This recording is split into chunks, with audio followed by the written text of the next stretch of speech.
Hi, everyone. Welcome to episode 45. This was one episode that I wanted to do for a while, but due to computer problems back in September of 2021, and then both of our lives getting hectic, I'm just now getting back to doing this unbelievable story, which I feel will give so many of you hope of a full recovery.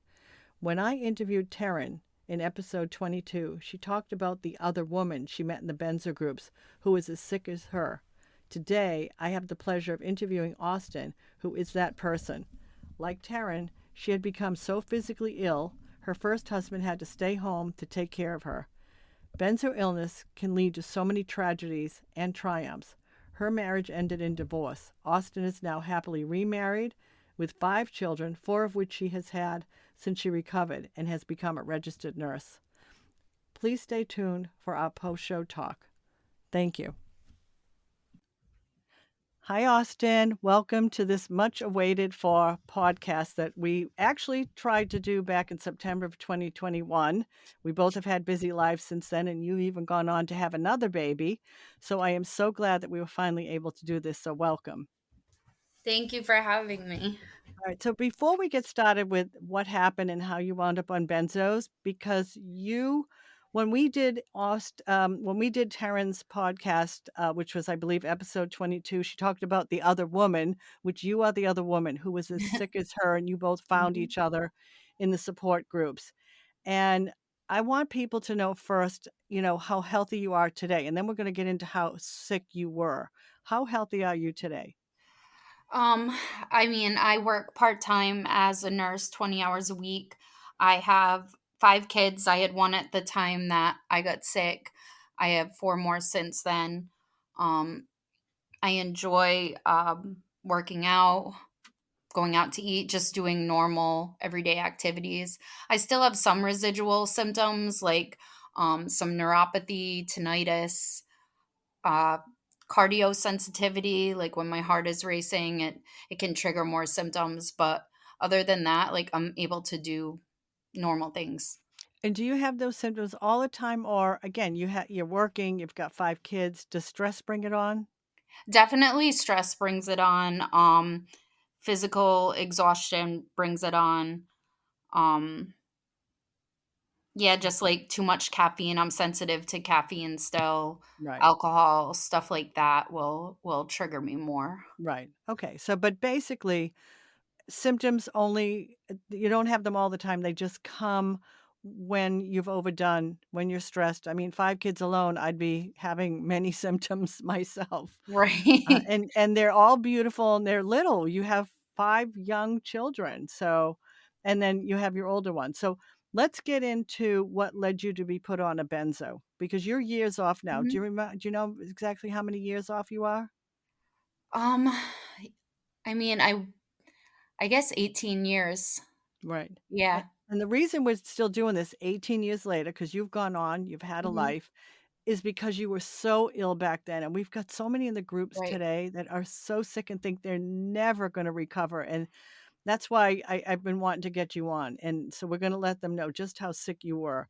So, what led you back then? And if I remember right, because I have all my notes from back in 2021, I think you Mhm. were still pregnant when you were with your son, who's now 19. Yep. And they put you on a benzo while pregnant. Yeah, so I had gone into the emergency room because I had my first panic attack ever, when I was pregnant. I actually had a migraine aura, but I didn't know what it was.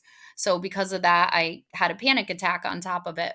When I went to the ER, they put me on Ativan and they sent me home with a script for Ativan. um, Almost immediately I started having an opposite effect to the Ativan where instead of like decreasing my anxiety, it was making me have like a constant running anxiety that I had never experienced before. Right. When I called back the ER to let them know this, they told me to take another Ativan. Yeah. So then it became take an Ativan every 4 hours until you see, the doctor that they had referred me to. But that doctor wasn't available for an appointment for 2 weeks. So in the meantime, I was taking the Ativan around the clock because my anxiety was constant at that point. And at 4 hours almost exactly, I would experience another panic attack. And though the Ativan was giving me constant anxiety, it was kind of diminishing the physical symptoms of the panic attack. Right. So I would just continue to take it because that's what they had told me there. And being I was 19 at the time, I Mhm. honestly didn't even realize medications could have side effects like that, where they Right. could cause the opposite of what they were supposed to be fixing. So I just completely 100% trusted the doctors. Right, and you were not a nurse back then, because 'cause we're gonna get into it No. later on, so, and the fact that you're pregnant, nobody's even questioning putting you on Ativan while pregnant. Right. They gave it to me right there in the ER Yeah, immediately. And like I said, they sent me home with a script for it. right. And I had a note here, and again, we started to do this so long ago, something about blurred vision. Did you develop blurred vision at that point in the beginning when you were on Ativan? Well, when I first went on it, I had that panic attack. The reason I had the panic attack was because I had a migraine aura, Oh, which caused my vision to be messed up. So that's okay, what caused me to panic. My okay. mom apparently has migraine auras. I didn't know that at the time, didn't know what it was. So it gave me like blurry vision and zigzag lines in my vision. So that's why I had that initial panic attack. But Yeah. instead of letting it pass and figuring out right then it was a migraine aura, they just medicated me with the Ativan and sent me with the script for it. Right, and, I actually got those migraine auras with the zigzags at different points when I was on Ativan, so, and now did they give you're pregnant, you haven't delivered yet, did they give you any other medication at the time?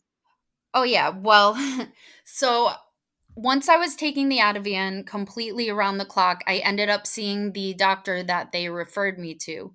Now, the doctor that they referred me to, instead of identifying that, from that day I went to the ER forward, something drastically had changed in me, and perhaps it had something to do with the Ativan, she encouraged me to continue taking it and added on top of it, I believe the first thing they added was Prozac.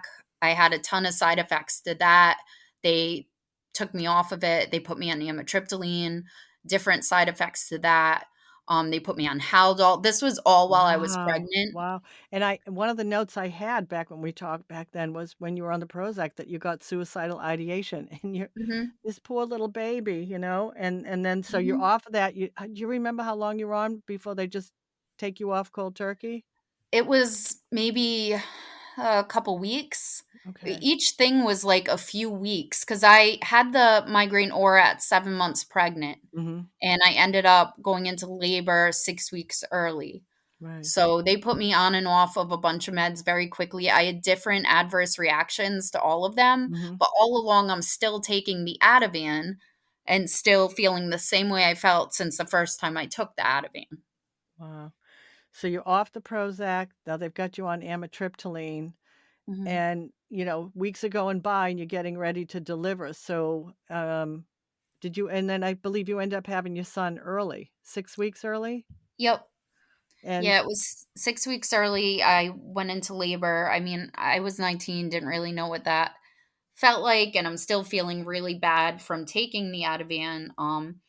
So yep, I had him. He was perfectly fine. We, went home from the hospital the next day. Um, so when I say to the doctor that maybe it's because at this point, my husband at the time is like, maybe the Ativan is causing this because, you started from that day forward feeling, this horrible. And so we said that to the doctor. And at that point, she said, well, just stop taking it then.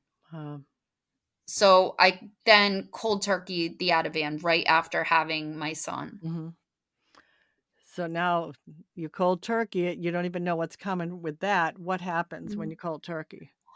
I just was in a state of constant terror, panic, dysphoria, unrealization, derealization, just kind of hell opened up. Mhm, Um, we went to a different doctor who then put me back on Klonopin, mhm, and they said, you just need to come off of it slower, and they put me on that. So I stayed on that for I don't know, maybe a couple months and then started weaning, but the weaning was still extremely, extremely fast.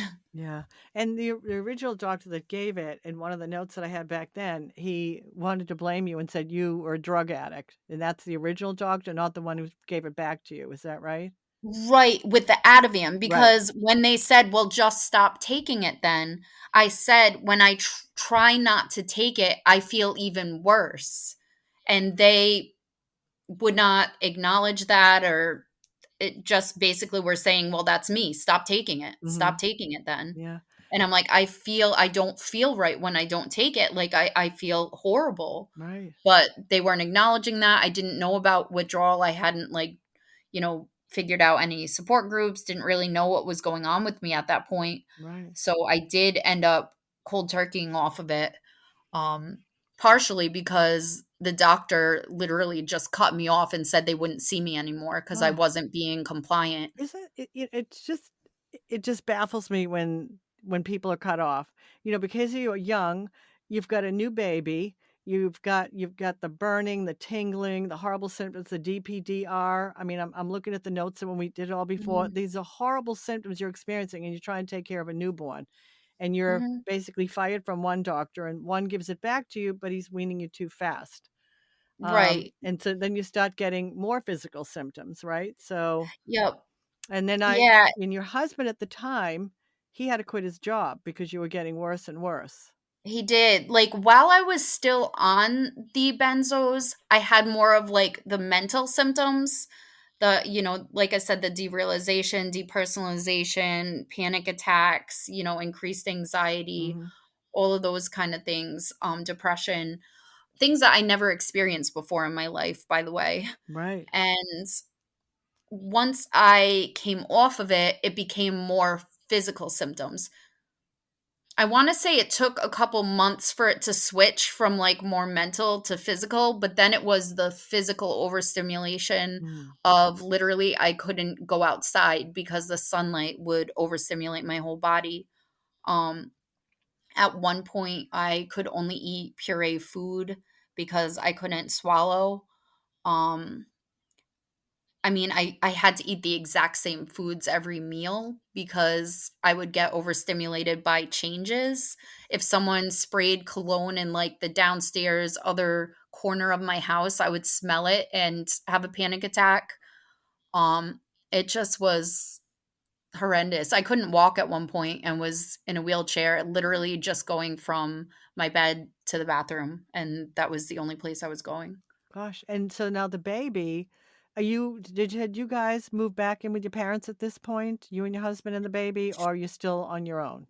First, we started out in an apartment, and my mom would come and take my son for the weekends and take him out and stuff like that. During the week, my husband would have to take care of Caleb, my son, and me. Mhm. Um, yeah, he'd have to bring, my son into the other room because I would have to stay in a completely dark room with the windows blocked out. Yeah, I mean, I know others do the same thing. I mean, I had to wear sunglasses even in my house. I mean, Yeah. yeah, it's horrible. So now your husband at this point, your husband at the time, he has at what point does he have to decide to quit his job that you need constant 24/7 care? That was so he was working very part-time while we were in the apartment, and then he ended up quitting. We ended up having to move back in with my mom so that someone could be there 24/7. Mhm. At where I was, we were at the apartment but had to move back in with my Okay, parents. yep. So now you move so he's quit his job.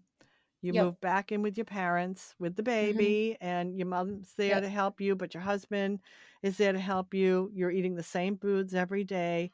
Now, I know at some point you meet Teryn, but I believe at the time your husband, he went online first, right? As he found the support groups? Yeah, I believe so. He was looking around just to get information about it and found them. So then that's how we kind of figured out what was actually going on and that it was all that. We also were blessed to have I don't remember how we even ended up finding this doctor. it must have been before I was bedbound, but he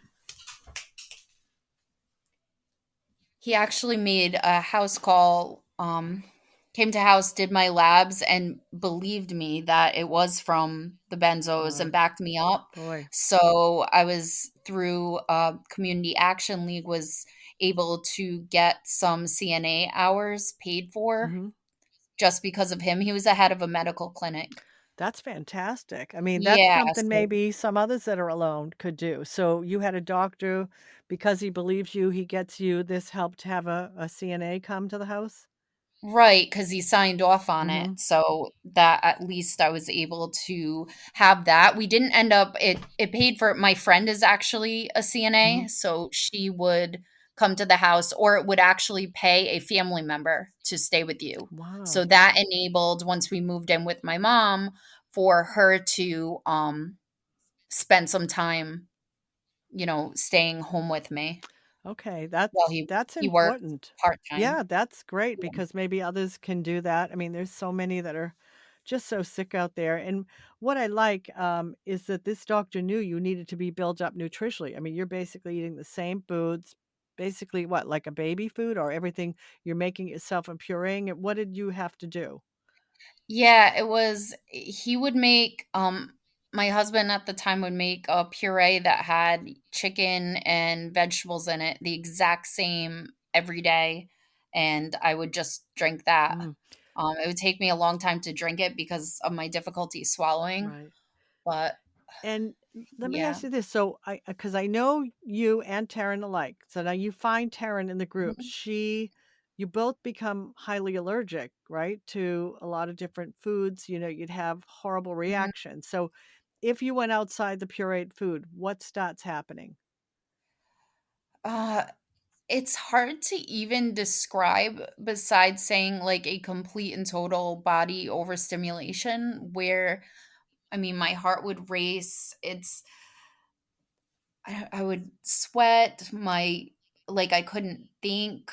I would just have pain in every cell in my body, burning. My heart would be, like, beating out of my Hmm. chest, blood pressure through the roof, and I had, like, a, wrist blood pressure cuff, and my blood pressure was, like, 210 over, 110 or whatever. Hmm.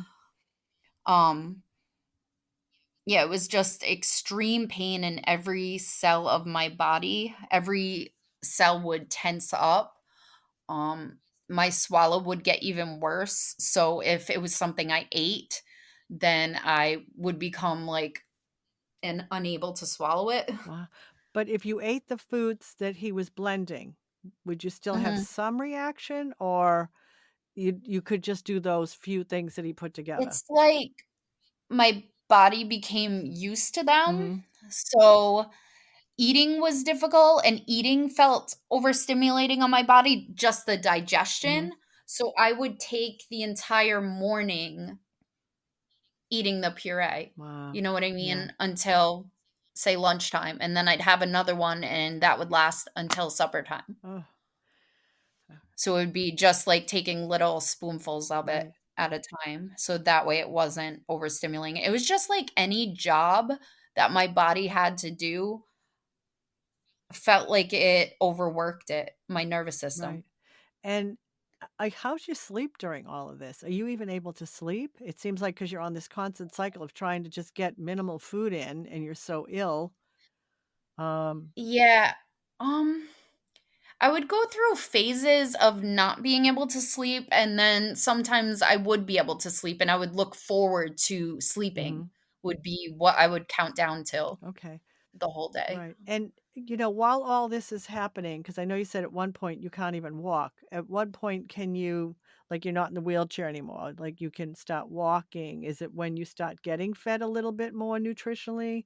Because I know that's one of the things with you and Taryn, that you had to almost relax your bodies to try when you started to step outside eating regular food, to have a normal food. I Yeah. think I'm trying to remember with Terrence's story. Was it a strawberry the first time you both tried to eat something together? You're on the phone with each other?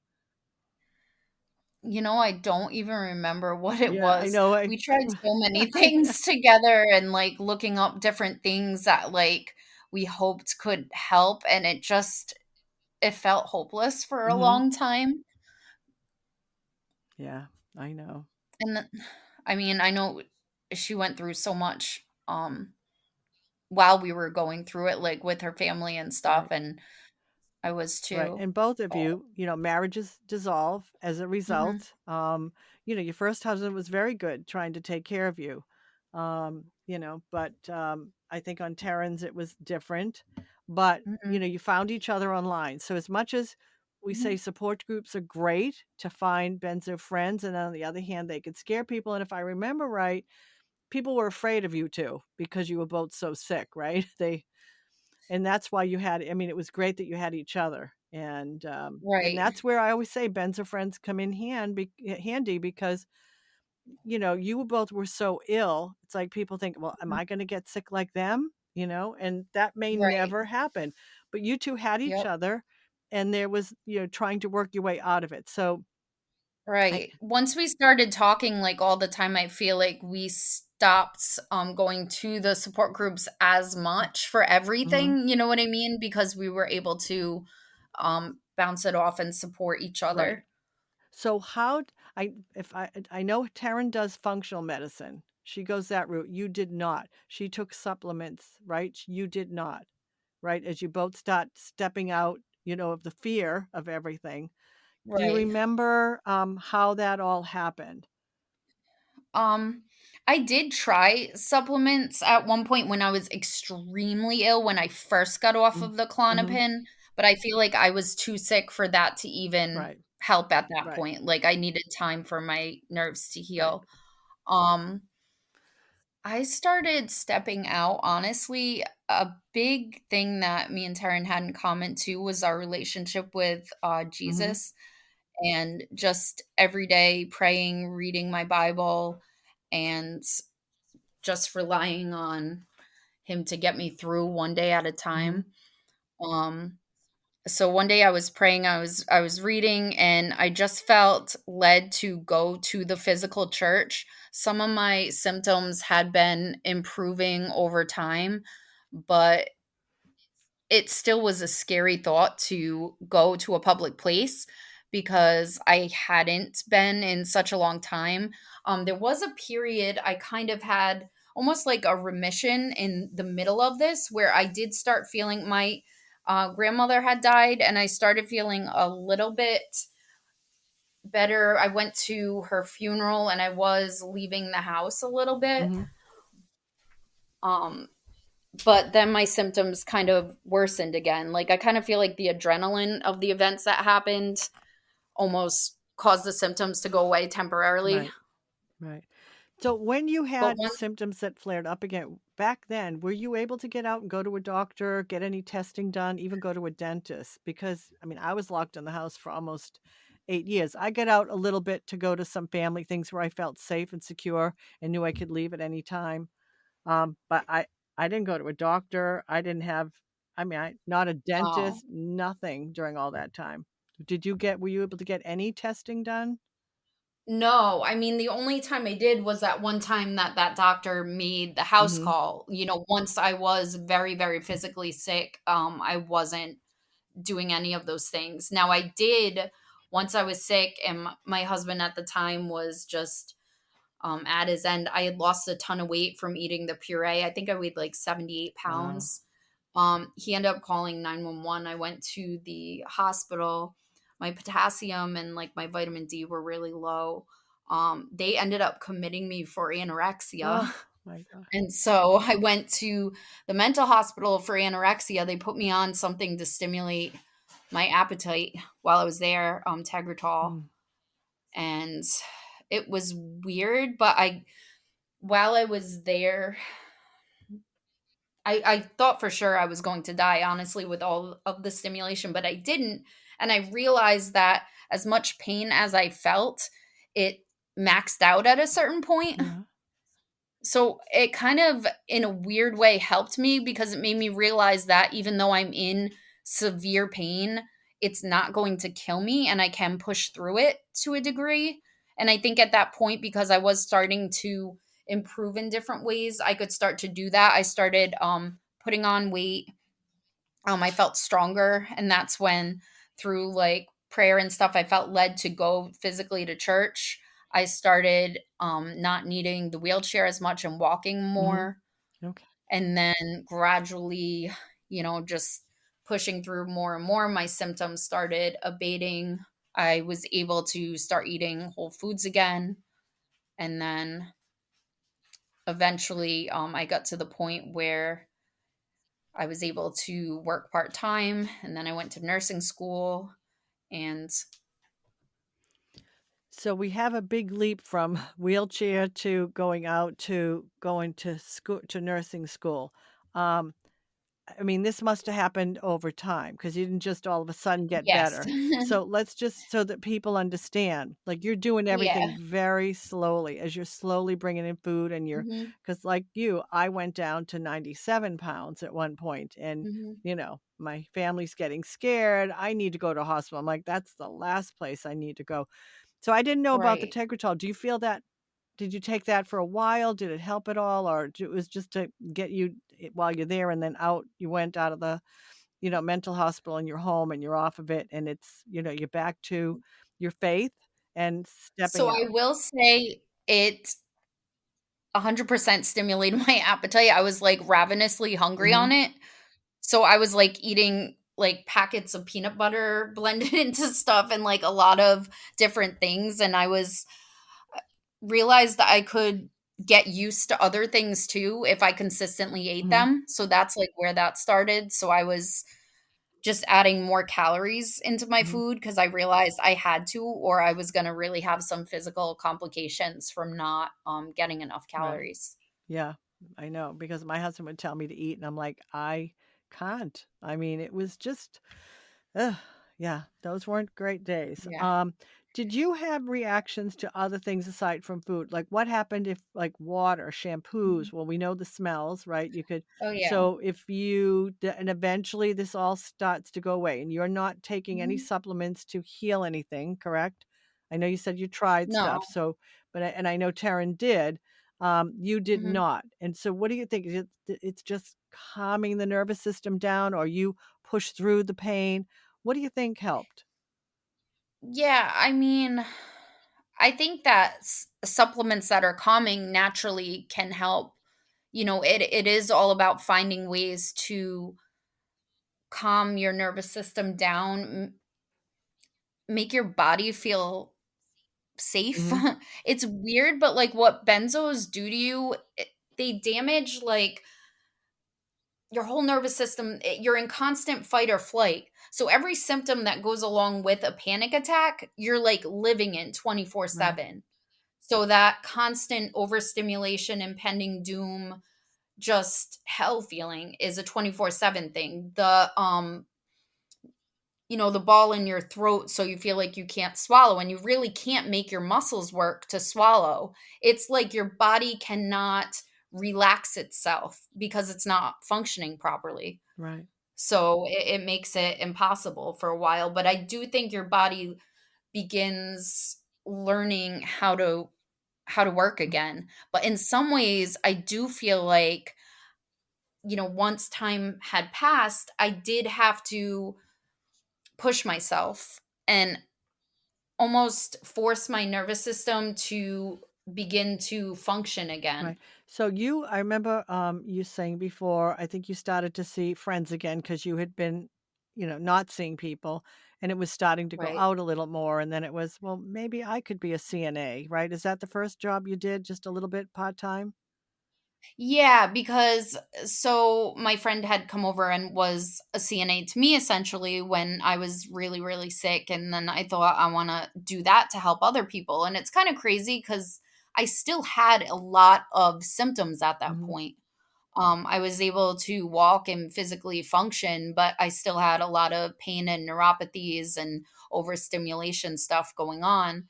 But I kind of just stepped out through that and I worked very part time, just like um, in people's houses, doing like home care as a companion at Hmm. first.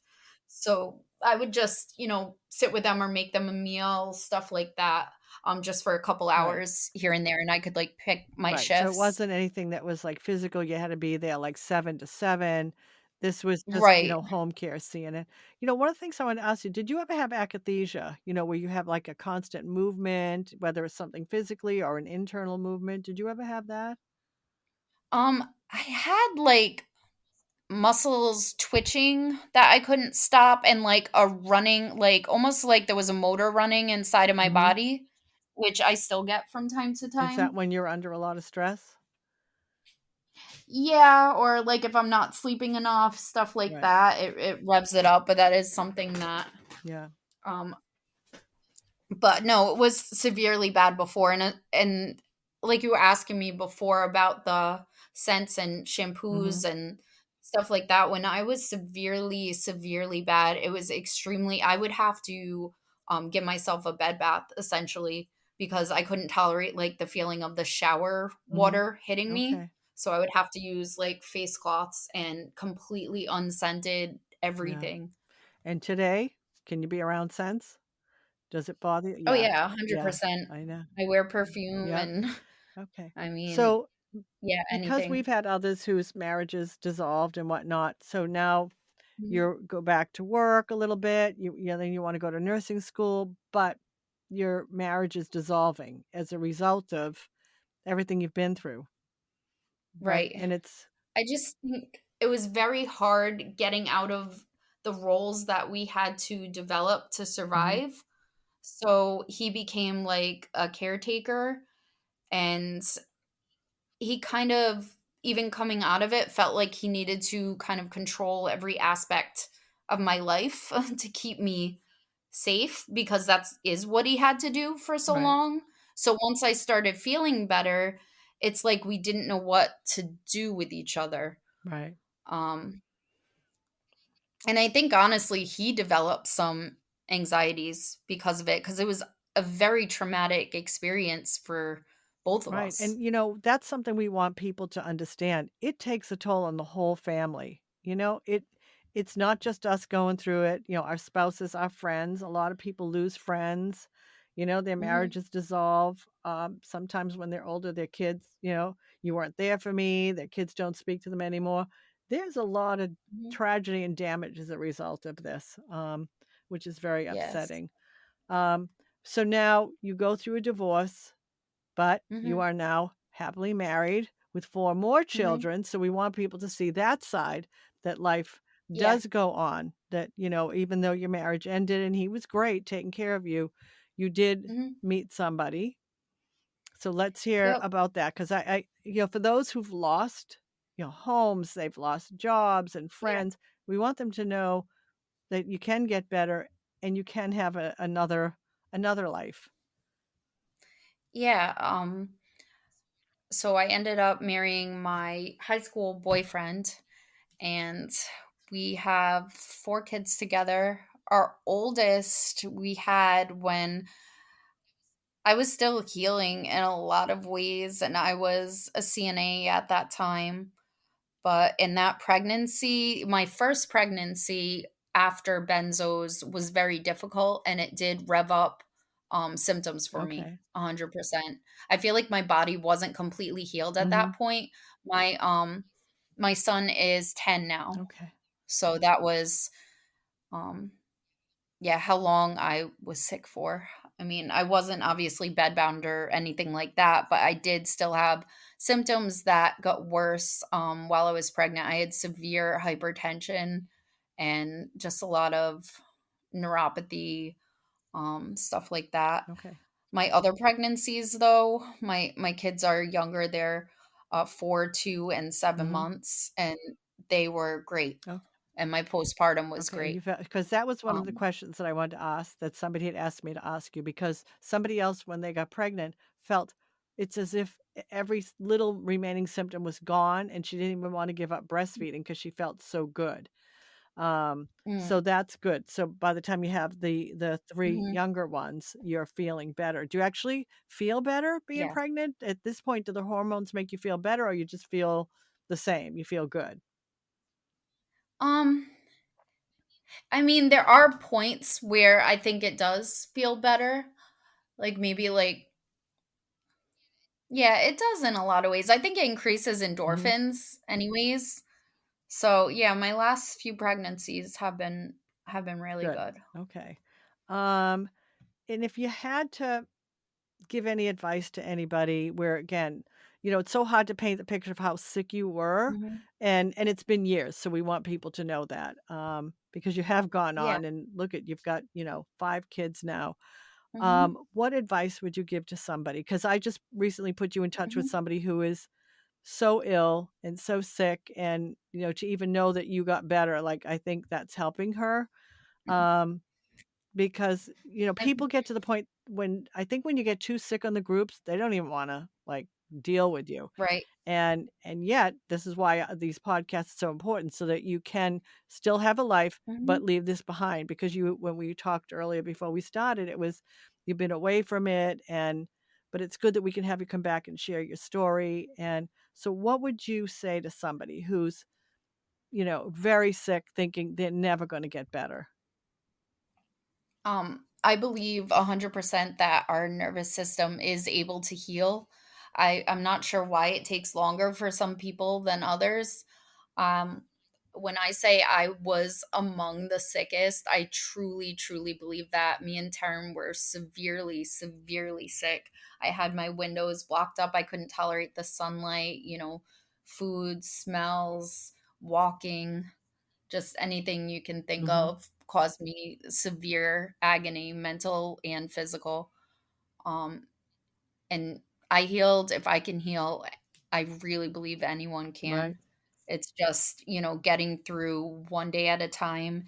And then I I'm not sure how you know when that point is when you're ready to, but you do have to step out at a certain point too and start pushing your body again so it learns how to function to new environments. Because I feel like if I never did that, it would be possible to get stuck in the rut of my nervous system malfunctioning. Do you know what I I mean? do because I had to be pushed because I was one of the ones so agoraphobic and I didn't drive for I can't even tell you how many years Mhm. for me it was baby steps of in fact I remember Garrett who's sitting here doing these he said to me, "Mom, you're better than you think you are. You can do this." And one day he needed me to drop him off somewhere. I'm like, "Oh, and I can't do that. I could drive if somebody was with me, Mhm. but now I'm going to be dropping you off and I have to drive back alone," you know?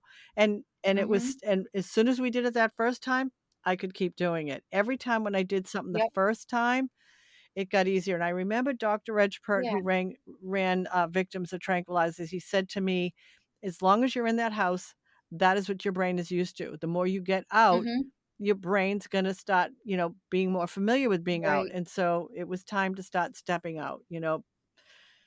Yeah, and 100%. like you, again, I was so nutritionally starved and I Mhm. was trying to eat. I didn't have the throat, the swallowing thing, but I did have at one point where I felt like my tongue was swelling in my mouth. And I said, "Oh, if you take me to a hospital, if you see," I kept saying, "Can you see it swelling?" And it wasn't, it was just the sensation.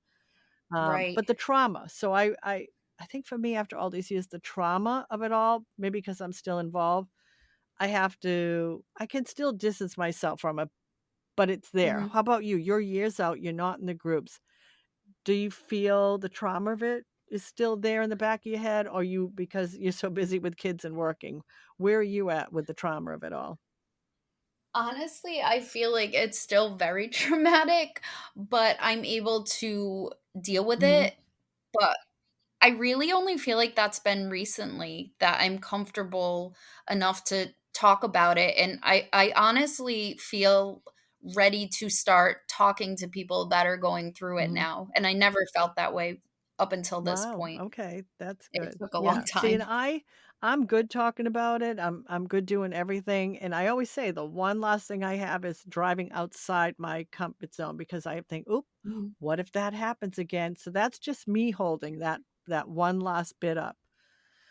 So, Yep.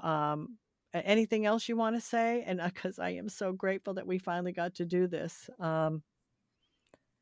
If you can think Um, of anything else, let's get it out there for everybody. I'm trying to think. Just just that I know that everyone can get better, and I 100% agree with what you were saying about, challenging your mind, and if all you're used to is the house, then that's all you're going to be used Right. to. Really stepping out helped Right. so much, and I do wonder sometimes if I could have gotten better faster had I done that a little bit sooner. I wasn't able to in the beginning. My nervous system definitely needed time physically to heal, but at a certain point, it was like it got stuck, and it was just like a record Hmm. skipping. You know what I Right. mean? Right. But I also want people to not be afraid of their symptoms. One thing that helped me to not be afraid of my symptoms was to think of them as just a running panic attack. Every physical symptom that I had, no matter how scary, really was just a symptom of a panic attack, a constant 24-hour Hmm. one. Even the physical stuff, it was just my nervous system misfiring, but I wasn't going to die. Um, Also being like young and healthy, even when my blood pressure went really, really high up, okay, it's the same as me, doing some heavy weightlifting or something like that, Right. just self talk and giving yourself reality checks, I think helped a lot to get me Okay. And so through. you didn't do any additional therapies and you never brought the supplements in. I know you tried them at the beginning. Because I always say to people, you don't have to take supplements to get better because, you did not, right? Even after you tried them in the beginning. Right. So, it was, No, I mean, my body just continued to heal on its own. I mean, I do try to live a fairly healthy lifestyle because I do feel it, I think, more than the average person if, my diet is really off, or like I said, I really can't tolerate alcohol too well or too much caffeine. I do drink coffee, mhm, but um just stuff like that I'm more sensitive right. to, I feel like, but I mean, I take vitamins, that's Oh, about you it. can I don't take do vitamins anything. now. Yeah, like a Okay. multivitamin. All right. And that was not something you did before. It's something you've done later on. Yeah, I didn't when I was first healing, I really was so sensitive to everything that I was afraid of doing that. I did try juicing for a period of time, and I do feel like that helped me to a degree. Definitely just be healthier overall and feel Mhm. better. Even now my residual symptoms feel better if I'm eating healthier, Right. getting exercise, Right. sleep. I mean, that's what I always tell people. If we can just look at the diet, and again, it's not mandatory because you don't want to put that stress on people. Because you know what? When they're feeling better, they can do it then. Because look at you were Right. stuck to just that same basic food just to survive until you Mhm. started to get better and then you could thrive. So it's not Right. mandatory. There isn't just one way to heal.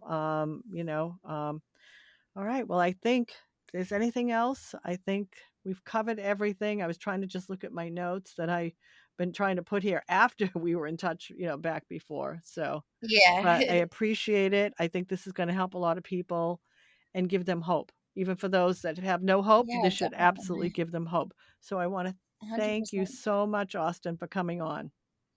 Thank you so much for having me. And honestly, let me know if anyone would like to talk to me about, my experience if they're going through it right Okay. now, because I'd love to All help. right. Excellent. Thank you. I appreciate it. Thank Okay. you. Have a You great too. night. Bye. Bye.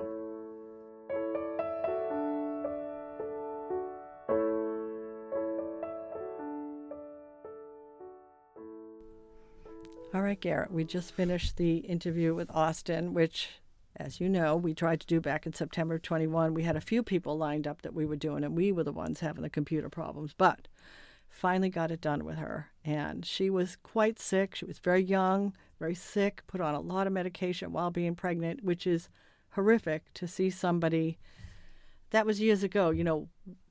It to me, as I said to her, I feel like it was almost like malpractice. So much medication when she was pregnant.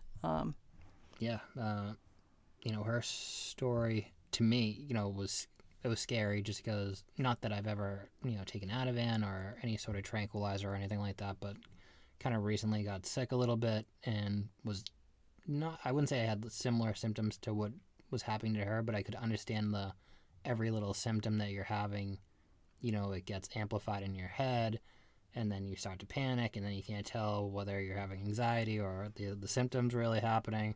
And so I can certainly identify with that part of her story. Right, but that going into that ER that day turned her life upside down. Yeah. To even it kind of seems like that's a lot of people's story, isn't it? Yeah. It's like it's a very quick decision, and then it's months, years, whatever. Yeah, and to keep telling her taking it, and then Prozac and amitriptyline, and switch her over to Klonopin, and she's so sick, and she's got a new baby, and nobody's even considering that. It's actually heartbreaking.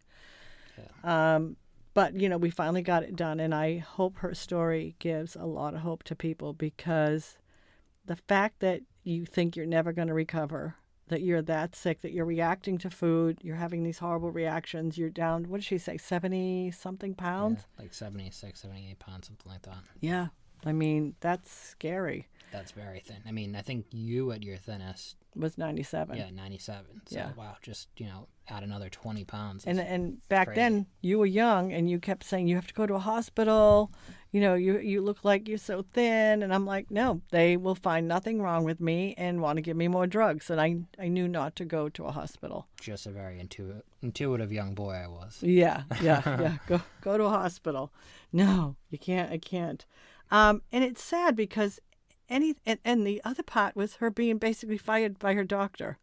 Like, he did that to her, and then they fire you as a patient, which I see that happening all the time. Question a doctor, and I will no longer prescribe to you. You start to present as crazy, right? That's what they think is going on. They're like, I can't help this patient. Right. They need to go see a therapist or something, because it's certainly not my fault. Oh. Or if the minute they even think that it could be their fault, you're gone as a patient, so what we see today is if you go in and you question your doctor, I want a taper, you're even questioning a doctor. I can't tell you how many people, that will reach out to me and say, my doctor fired me. I have to find another doctor. And they're desperately, they are good patients. They're not looking for extra drugs. They're just looking to taper, and nobody will help them. And, I hope that will all start to change. Yeah. But I just hope that her story will encourage people, because I know a few people that were waiting to hear her story, and the fact that she's at this point with 5 kids that she wants to try to help people. I hope people don't take advantage of that, because she is, working, she's got the kids, and yet she's got a heart of gold to want to, help. So yeah, it's been a while now since we recorded our last we podcast, did the recap. Yeah, we did the recap back in March, and we're like, okay, now that I'm back from Florida, we're going to be whipping them out, and then typical with us, something happens. Something happens, right? And this time it happened to me. So I thought, since I got back from Florida, I kept thinking, I just don't have the energy I have. And then I'm like, I actually kind of feel a low depression. And I'm like, it's going to be because I was in Florida in the sun, and it's so gloomy in Boston. It was a very dreary winter. I mean, not that I couldn't function, right? I'm like, but something just wasn't right. And you kept telling me I didn't look good. I'm like, what? What's wrong with me? Yeah, well, I mean, it comes off the back of your mother passing. And before that, it's almost a year straight of stress in dealing with the whole end of life situation with her. And so I kind of just figured that was a stress reaction for you. Drained. And maybe it was, and it's certainly part of it, maybe, but then I start having a fever every night. So I'm in bed, so I end up I go to bed for like a week almost, catching up on some television shows, but I do go to the doctor, and I'm testing myself for COVID like 4 times. I don't have COVID. I go to the doctor. He's like, well, it's a virus, just treat the symptoms. Because okay. You got sick the same time as my wife got COVID. So I thought maybe she had given you COVID, or you had given it to her, and that you both had COVID. But I was fine. I didn't have any symptoms aside from the fever and the weakness. That's what was happening. So now I go back to the doctor, which for me to even do that, I'm like, I know why I went back. I kept saying to touch my neck. It hurt. I said to the doctor, it's not in my throat. To touch my neck hurts. Even at night when the fever comes, even to swallow hurts in my neck. So he said, well, he kept saying, well, you don't have a fever. I go, no, it comes every night, almost at 8 o'clock, like on the dot. So this time he does blood work, and I get the call the next day. It's my thyroid. And he wants me to go for a CAT scan and for an ultrasound, which I call up to get the appointments. And they're like, okay, so I couldn't get one till, I think, May. I'm like, May? I'm like, I can't function. And I was getting to the point, I'm losing weight. I mean, I'm dropping weight rapidly, and my clothes are falling off, and I'm like, I can't. If I stand up, my heart, it's like I'm running a marathon all day. It's like getting worse. So they said, just keep calling for cancellations. And I get one for in a week. I get to go in for the CAT scan, and they're like, well, always ask for cancellations. So when we went that day, I said, hey, you know what? They told me to ask if there's any cancellations for the ultrasound. I said, I do have one. I finally did get a cancellation for the following week. She said, oh, we don't do that here. I said, okay, all right. They told me to ask. I go in for the CAT scan, and when I come out, they said, oh, they want to see you at the desk. And I said, oh, hi, you wanted to see me? She said, we just had a cancellation. You want to do it now? Like, yeah. So did the ultrasound. That's done. And within, I would say, an hour in the portal, it shows that I have Graves' disease in a setting of hyperthyroidism. And I'm thinking, wow, I have. And now my first thought is medication for the rest of my life. I wanted to go to the grave drug-free. So I'm like trying to mentally get ready for it. Now, my doctor wants me to get an appointment with an endocrinologist. They give me a number. I call. I'm trying to call. I can't get an appointment with an endocrinologist till December. I said, did you say December to me? And they said, yeah, December. And I'm like, I literally can't function. If my heart's racing, I'm weak. I couldn't eat. And they're like, well, we're sorry. And so I started calling around. I finally eventually get one for August. But in the meantime, Holly Hardman, the director of As Prescribed, tells me about a product called Thyroid Calming. And this little bottle saves my life. But I don't take it right away. As I'm calling around, I call a Benzo friend here in Massachusetts who I knew had thyroid issues, and she told me about a doctor here in Massachusetts that she went to, integrative MD, that works with thyroid. And her husband took pity on me, and I got an appointment in a week. So I went there, and so I basically have to go the functional medicine route yet again.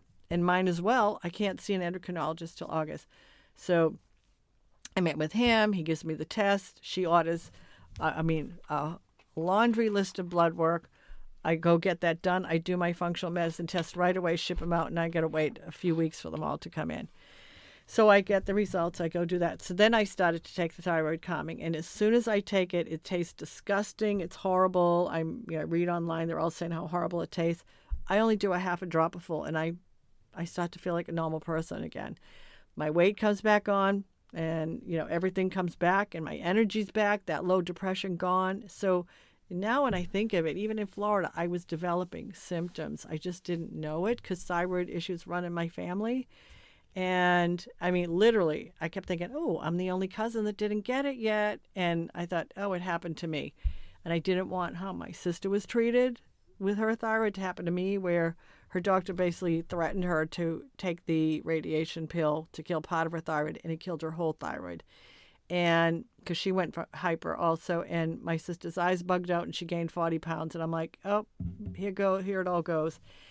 And of course I had the pressure that we had Leanna's baby shower, and I couldn't function. And so this thyroid calming brought me back to life. I was able to go to, my niece Jamie's baby shower, Leanna's the following week. I was full of energy, and now we're trying to heal my thyroid naturally. So I'm kind of glad I couldn't get an appointment with an endocrinologist.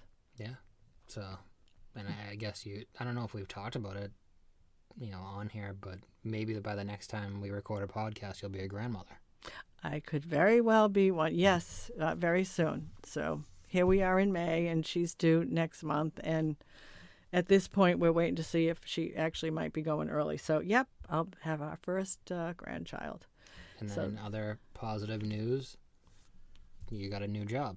I got a new job. But actually, while I was sick, there were different people that wanted to interview me, and I had to cancel all of them because I literally couldn't think my way out of a paper bag. Like, my thinking was gone. Everything was gone. But I did keep one appointment, and that was with Sarah, who runs cohealme.com. And she asked me would I come on as a coach, which, I never wanted to do something like that. And I said to her, well, let me think about it. And then I thought, maybe I will do that, because I felt like we could really, I could just help somebody. When we first started the podcast, we said on there, my story, the first for my story, what I would do to start getting ready if I could do it all over again, and the do's and don'ts I feel are just so important. So I feel like I've learned so much over the past 25 years that maybe I could do something like that. And I was a little nervous because of what had happened to my thyroid. I was just starting to feel a little better. So, yeah, and I just did my first consultation, my first coaching last night, which I hope went very well. I think it went very well. And I think everything has to be, we're all individuals. We have to look at what's going on in each individual's life. And, it has to be geared towards that person. I can't give medical advice. I can tell you what, other people are doing, what I would do. But, and I want to, more than anything, give my life experience to help somebody. Yeah, and I think the situation that you're in, it's coheal.com. Cohealme.com. Cohealme.com. Mm-hmm. I feel like other people have wanted to do this with you in the past. Right. But this kind of seems like, and you have always not wanted to do it. You never wanted to be paid for your experience or anything like that. But this seems like the first situation where, you are paid fairly for your time, and people get to, if they want to speak to you, they can. If they don't, they don't. And it's just. Well, one of the other things that they want to do, and I like, is they have a membership, but you can still go on there for free. We were going to do like every Sunday to kind of talk, where people can come on and talk, or I talk, or I don't know, what Sarah would talk, and we could do different subjects each week. But again, I do like a big Zoom call. Like a big Zoom call, right? Yeah. And again, we all know I'm very bad technologically wise, and they're trying to teach me stuff, and I feel bad for them having to deal with me.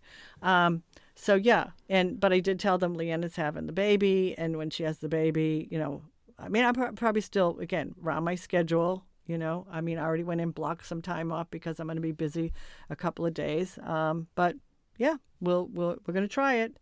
And I hope I can be of help to people, I think what I was trying to get at before, too, it's like, I think it's fair because you were kind of already doing it anyway. Like, not that you were coaching people or anything, but you would, there are days that you'll spend a couple hours here and there just talking to people who have gotten in contact with you. So at least now it's like you can kind of schedule your time with people, and people can kind of realize they're not the only one who's calling you. So if you spend an hour with somebody, like, you're not the only person that you may talk to in that day, Right. People don't realize that there's 10 other people that would like to spend the hour too. Oh. There's only so many hours in the day, and you have other things going on. And I've always tried to work bigger, like we were doing legislation, or we were very involved with Holly, when she was filming, or just I'm busy with when the orders come in for the Ashton manual, and just different things. But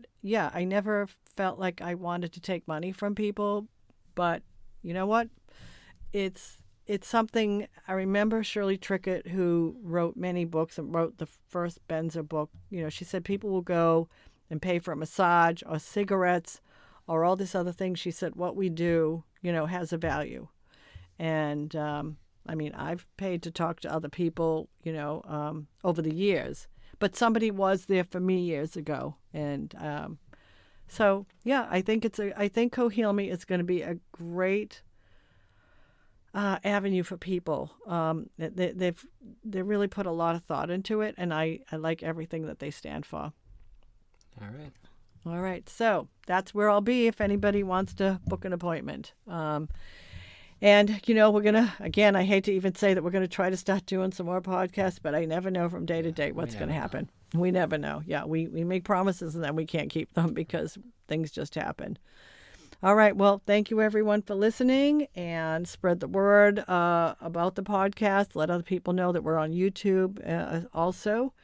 And we appreciate the wonderful comments that we get. Thank you very much.